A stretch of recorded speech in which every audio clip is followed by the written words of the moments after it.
Bueno, estamos a 9 minutos de las 9 de la mañana y seguimos hablando de alguna manera del tema seguridad. Seguimos hablando del tema seguridad y seguimos hablando también del trabajo que se realiza por parte de las autoridades del Ministerio del Interior, porque nuestro próximo invitado, que es Álvaro Garcé, consultor en seguridad, viene a hablarnos sobre algo que yo ayer veía, un móvil en directo de Subrayado, un informe que viene a sumarse a una serie de alertas que tenemos con respecto al sistema carcelario en nuestro país y a lo que nos devuelve a la sociedad el sistema carcelario. Primero la bienvenida y los buenos días para Álvaro Garcé. ¿Qué tal? ¿Cómo le va? Muchas gracias, Humberto, Danilo, un gusto estar aquí. Yo decía que seguimos un poco en tema porque venimos de temas de seguridad con Valdés, que habla de, bueno, de no endilgarle o pretender meterle al fútbol cuestiones que están consagradas en la Constitución para que en realidad las desarrollen otras fuerzas dentro del país, ¿no? Sí, esa es una premisa clave. Pareció muy interesante lo que planteó el presidente de la AUF cuando mencionaba la Constitución. Mi reflexión en ese sentido es la siguiente. Hay una norma muy clara que le atribuye al Poder Ejecutivo ciertas facultades. La primera de ellas es mantener el orden exterior, es decir, la defensa exterior y el orden interno. Realmente no se entiende por qué el Ministerio del Interior ha planteado las cosas en los siguientes términos últimamente. Nosotros vamos a cumplir nuestros cometidos, sí la AUF, sí los clubes, es decir, cumplimiento de los mandatos constitucionales. El cumplimiento es una cuestión incondicionable y por lo tanto el Ministerio, el Poder Ejecutivo, tiene que cumplir con el mantenimiento del orden público. Desde luego que podrá exigirle a actores privados la colaboración, podrá negociar con ellos, podrá cooperar, pero nunca el cumplimiento de un cometido esencial del Estado, como es el mantenimiento del orden, en este caso en los estadios, en los espectáculos públicos, puede estar supeditado a lo que realicen actores particulares. Yo eso no puedo entenderlo. Creo que se han ido perdiendo algunos parámetros últimamente y situar las cosas en su debida dimensión me parece que es lo primero en esto. El Ministerio tiene, y la policía por lo tanto tiene, responsabilidades que son ineludibles. Luego, que haya otros actores que deban cumplir también con sus deberes es otra cosa.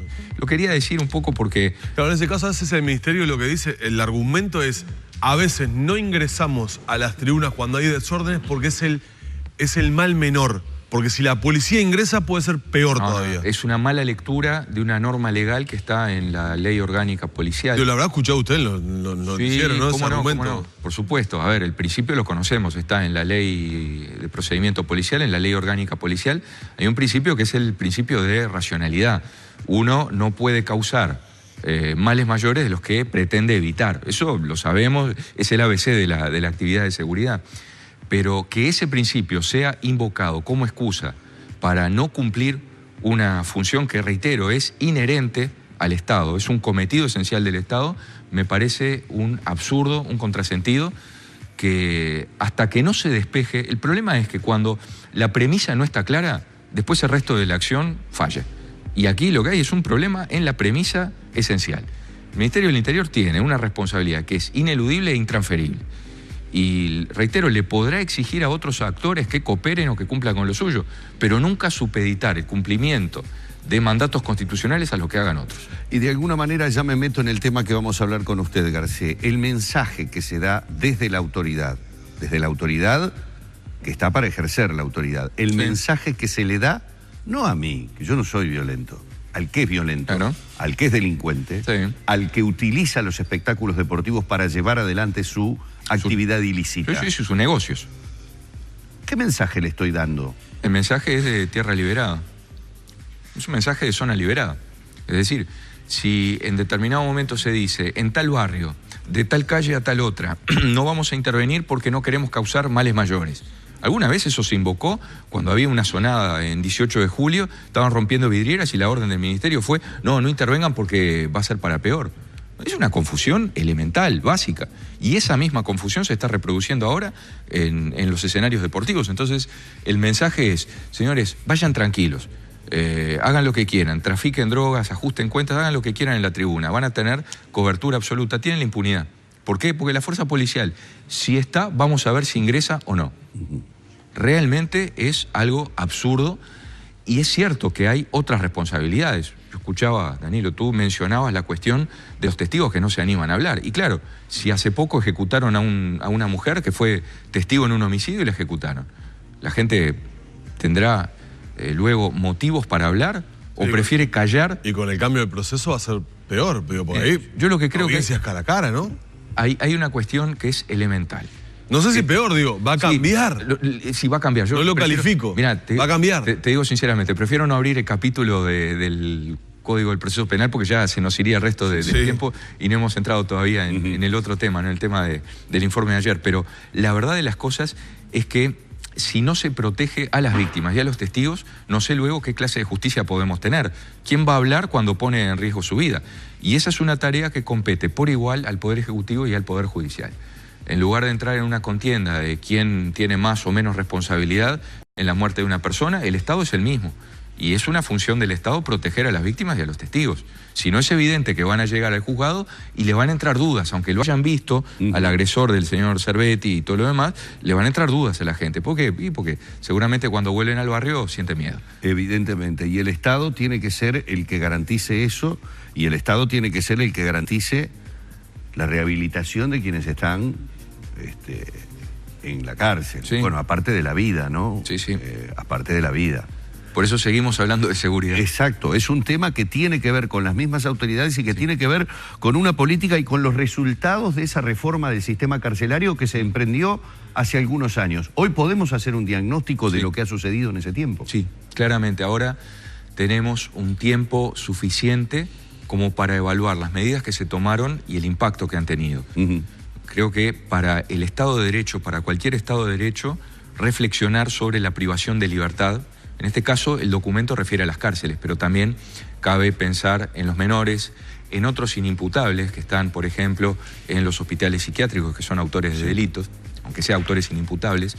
Reflexionar sobre la privación de libertad, es decir, a quiénes encerramos, cómo los encerramos, en qué condiciones, con qué resultados, es una cuestión fundamental para la calidad de la convivencia. Ayer decíamos en la presentación de este estudio que pensar la cárcel es pensar la seguridad y es pensar la sociedad donde viviremos y donde vivirán nuestros hijos. Es decir, el impacto de las políticas de reclusión es enorme en materia de convivencia y de seguridad. Y lo que podemos decir, mirando hacia atrás en el tiempo, si nos retrotraemos al año 2010, por ejemplo, en un momento, diría, dramático de la situación carcelaria, cuando ocurrieron hechos como el incendio de Rocha, por ejemplo. En aquel momento el sistema carcelario uruguayo tocó fondo. Luego vino una reacción cuyo resultado más significativo fue, en ese mismo año, en el 2010, la Comisión Interpartidaria sobre Seguridad Pública, que produjo un documento muy interesante. A veces nos olvidamos de ese documento, es de agosto de 2010, donde todos los partidos políticos con representación en el Parlamento, en aquella época eran 4, acordaron una serie de objetivos, un camino, una hoja de ruta. Y de esos objetivos se cumplieron algunos. Creo que el más significativo fue la creación de un Instituto Nacional de Rehabilitación. Sin embargo, si miramos para atrás y comparamos 2010, 2017, nos da la sensación que con más edificios, con más funcionarios, con un montón de recursos que el Estado ha volcado, seguimos haciendo lo mismo, seguimos cometiendo los mismos errores, las cárceles no habilitan ni rehabilitan, la reincidencia sigue siendo elevadísima. Es decir, da la sensación, más allá de que se han hecho algunas cosas, eso es indudable, da la sensación que se ha perdido una gran oportunidad. Y hoy hay otros estados en Latinoamérica que con los mismos recursos que Uruguay ha volcado en el sistema penitenciario... ¿Cuánto invierte el Estado uruguayo por cada recluso que hay hoy, por cada uno de los 11.000 y pico que hay hoy? ¿Cuánto invierte y cuánto le cuesta? ¿Cuánto le cuesta, mejor dicho? ¿Cuánto le cuesta a la sociedad un recluso? 25 o 30 mil pesos más o menos. Es una cifra que está en el entorno, sí, entre alrededor de $700 aproximadamente. Una cosa es lo que el Estado gasta y otra cosa es lo que efectivamente se aplica a las políticas de rehabilitación. Quiero decir, claro, seguro. Hay mucho gasto ineficiente, mucho gasto que se pierde. El otro día escuchaba a alguien hacer una reflexión, ¿no? Gastamos 25.000 pesos por cada recluso y 5.000 pesos por cada estudiante. Sí, y el tema no es solo ver cuánto se gasta, sino cómo se gasta. Y en ese sentido, hay países latinoamericanos, no nos comparamos con los líderes mundiales, que serían los países nórdicos. Países latinoamericanos han volcado en inversión recursos similares a los que ha invertido Uruguay, con mayor precisión, con políticas mejor pensadas y mejor ejecutadas, y hoy están teniendo también mayores resultados. Si me preguntan uno concretamente, mire, por razones de trabajo puedo darles testimonio directo de lo que está haciendo Costa Rica, que es un país interesante desde el punto de vista de las analogías que tiene con Uruguay, a pesar de la distancia geográfica, a pesar que está en otra región. Costa Rica, en lugar de construir un monstruo como se está construyendo en Punta de Rieles, en forma absurda, lo que ya no se hace en el mundo, complejos de 2.000 o 2.100 plazas. Sí, queda inaugurado ahora en pocos meses. Que son ingestionables, están haciendo algo mucho mejor. Ellos le denominan unidades de atención integral. Otro día, encantado, les puedo contar cómo funciona eso, pero desde ya que hay una inversión, y el tema no es cuánto invertimos o cómo gastamos, sino cómo lo hacemos y con qué expectativa de resultados. Yo insisto en que tengo la sensación de la oportunidad perdida. No es una impresión personal, esto surge de un informe que fue presentado ayer. El informe fue realizado en una alianza entre CAF y Ceres, y en ese sentido, bueno, hemos tenido el honor de poder trabajar en ese diagnóstico, que no solo es descripción, sino fundamentalmente contiene propuestas de por dónde debería orientarse una política en materia de cárcel. Garcés, un diagnóstico que llega unos pocos días después de 2 informes, de 2 presentaciones del comisionado parlamentario, de los más preocupantes, duros y complicados de los últimos tiempos, ¿no? Mire, yo sigo por obvias razones con mucha atención lo que realiza el comisionado. Creo que está haciendo una gran tarea. Y ojalá sus diagnósticos y sus contribuciones sean tenidas en cuenta.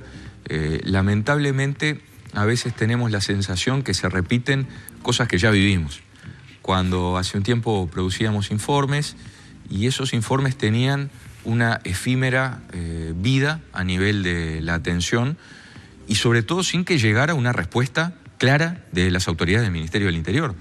¿Qué ha dicho el Ministerio del Interior respecto a lo que ha planteado el comisionado? ¿Qué ha dicho respecto de otros informes anteriores? Esperemos que a partir de este documento que presentamos ayer, con propuestas, con recomendaciones, haya por lo menos una reacción, aunque sea para decir, miren, ustedes están equivocados, están locos, pero que al menos que haya un acuse de recibo, que es lo que no hay. Ayer se firmó un convenio entre el Ministerio del Interior y el Zunca para reconstruir el módulo 1 y 2 del Comcar, ¿no? Módulo que rompieron los propios reclusos. Unas 600 plazas más o menos son. Van a trabajar 400 reclusos en eso, en la reconstrucción de ese módulo, con capataces del Zunca que los va a poner a disposición, 40 capataces. Y ahí, yo estuve en la conferencia de prensa, ahí decía Bonomi que cuando entró al Ministerio del Interior, de los 8.000, 9.000 reclusos o personas que estaban recluidas con privación de libertad en ese momento cuando entró, solamente 80 trabajaban.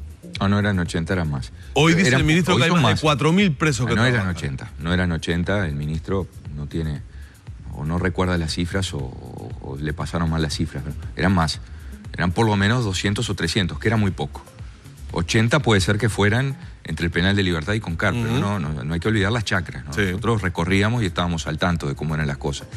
Pero hay más de 4.000 presos que trabajan. Bueno, el tema es, esa es otra cuestión, ¿no? Tenemos que tener indicadores objetivos y claros. ¿Qué quiere decir que una persona trabaja? ¿Que realizó 1 hora de trabajo en los últimos 15 días o que está trabajando regularmente y habitualmente? Si usted me dice jornadas de 8 horas, 4.000, le digo que no y se lo firmo. No, eso no es así. No, 4.000 que trabajen un horario completo de una jornada en condiciones de redimir pena, 4.000 hoy no es verdad. Es más la cantidad de gente que trabaja hoy que hace un tiempo. Eso es cierto y está bien. Y nosotros no negamos las cosas que se hacen bien. Es más, las celebramos.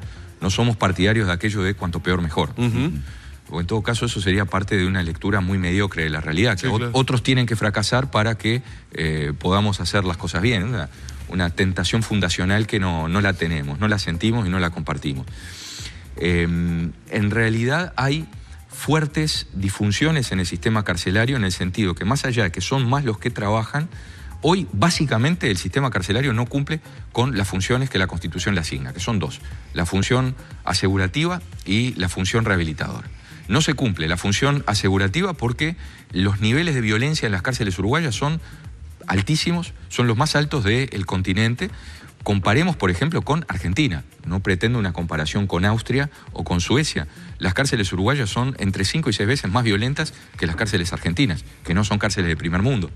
Por lo tanto, hay un déficit de lo que es la seguridad dentro del sistema carcelario. Pero además, y lo fundamental, las cárceles hoy no proveen, no proporcionan a las personas que están allí las destrezas, los elementos básicos como para poder desempeñarse exitosamente en la sociedad. El resultado es la reincidencia.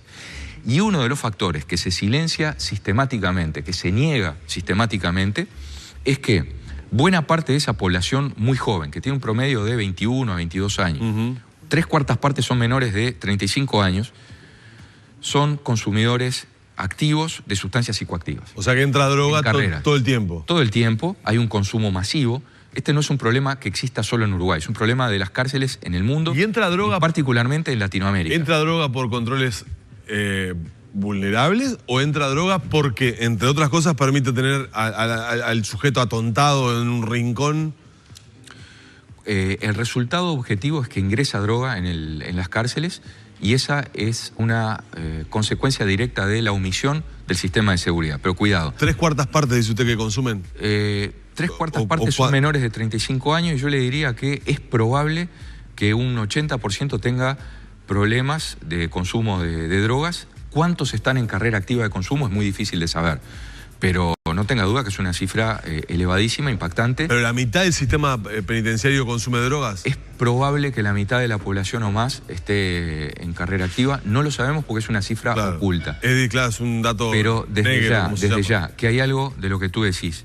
Es un círculo maldito, porque se permite o se hace la vista gorda para que entre esa droga. Más allá que los controles con algunos son estrictos, pero luego hay vías, hay grietas por donde entra la droga. Entonces, es una herramienta de corrupción también la droga, ¿no? Sin duda, sin duda. Entonces, entra la droga y hoy de tarde no revienta todo y no vuelan los techos. Pero mientras tanto, ese círculo de consumo se perpetúa. ¿Seguro? La población que está consumiendo está comprometiendo no solo su salud, sino también la seguridad, la convivencia. Entonces, no se toman medidas porque pueden generar un problema de desestabilización, es decir, no vamos a una restricción completa porque pueden volar los techos de las cárceles, pero al mismo tiempo se va legitimando y se va reproduciendo ese círculo maldito. Entonces, lo que hay que hacer claramente es, primero, asumir que ese problema existe. Y yo creo que las autoridades lo silencian sistemáticamente, miran para el costado, hacen como que no está. Segundo, en la medida que se admita ese problema de consumo masivo de drogas en las cárceles, se pueden tomar medidas. ¿Cuáles son las medidas?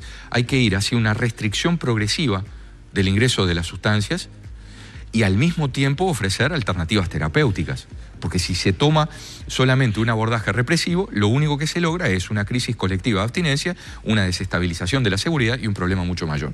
Pero entonces, bajo el pretexto de que no se quiere generar un problema mayor en el sistema carcelario, no se puede seguir haciendo la vista gorda a un problema que es enorme. De alguna manera volvemos con el mismo argumento, ¿no? Evitar males mayores, pero uno con un poco de sentido común dice: ingreso de droga a un establecimiento carcelario, a una población carcelaria que recién la situaba Danilo en más de 11.000 personas. Sí, 11.600, 700. Ese ingreso obviamente no se hace en forma gratuita. No, por supuesto. Supongo que además la droga... casual.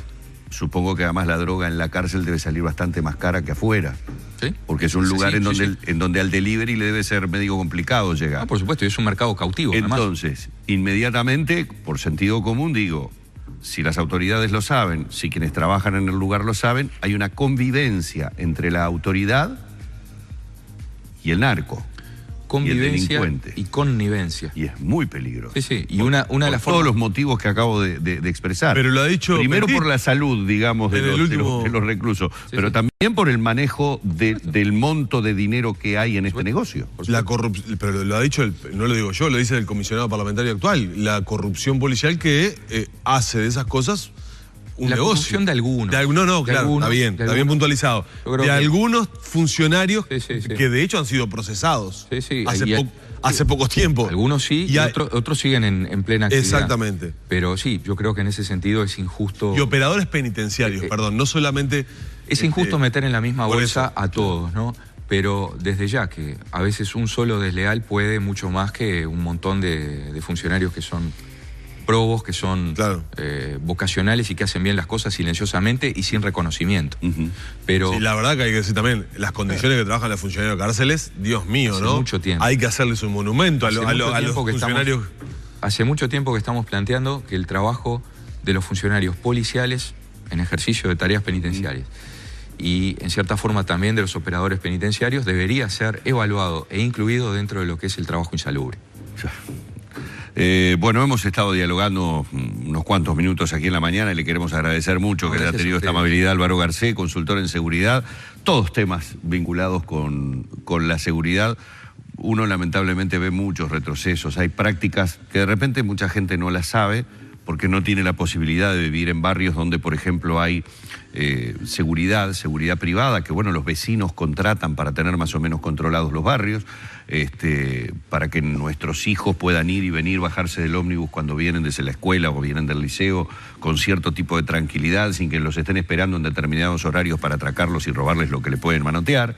Y por ejemplo, una práctica habitual de estas empresas de seguridad es que sepan a través de la propia seccional policial del barrio en qué momento son liberados determinada cantidad de reclusos y se les avisa, miren que en tal zona quedaron 8 que fueron por rapiña, tantos, con lo que increíblemente todos colaboramos también como sociedad a que haya como una especie de círculo vicioso, ¿no? Es decir, al tipo que, bueno, fue a la cárcel por un delito que cometió, cuando sale ya lo marcamos, porque, ojo, que salió, entonces la empresa de seguridad refuerza la seguridad porque, es decir, en un círculo vicioso de la sociedad en la que así va a ser imposible Y bueno, rehabilitar a nadie. pero si 6 de cada 10 que salen reinciden, Claro.